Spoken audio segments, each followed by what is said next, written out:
Eto na, andito na ako guys. So sa dalawang buyer ko, andito ako sa Jasmine Duplex.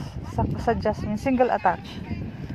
So pasukin natin yung itsura. Bear type siya ma'am. Ito yung pinakamura nating single attach. Duplex din ito. Mayroon din tayong available duplex. So ganito yung itsura niya sa loob.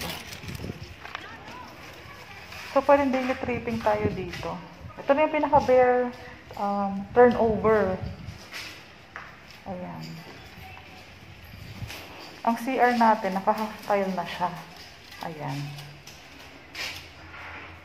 Toilet and bath na yan. Ito yung space mo sa labas. Yan, yan.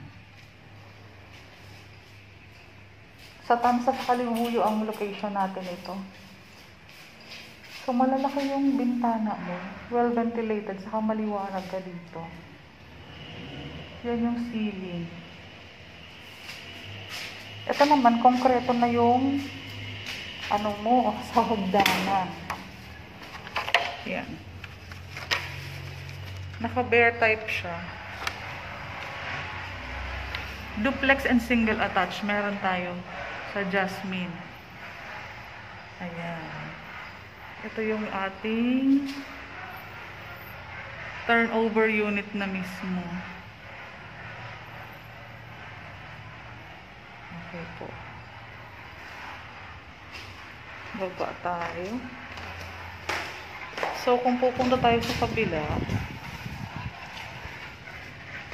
kabila natin,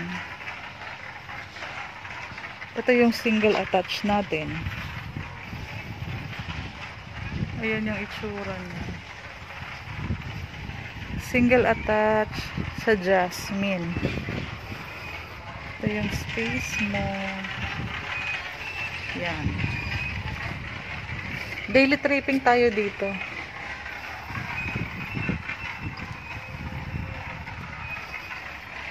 Kalibuyo Tansa ang location natin. So, para makita niyo siya ng malayuan, i-attach ko na lang yung mga pictures.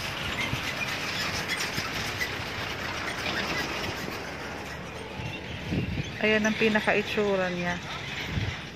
Maganda. Ito yung pinakamurang single attach natin. Meron din tayo nito sa Batangas. Yan o. Duplex. Meron tayong duplex. Meron tayong single attach.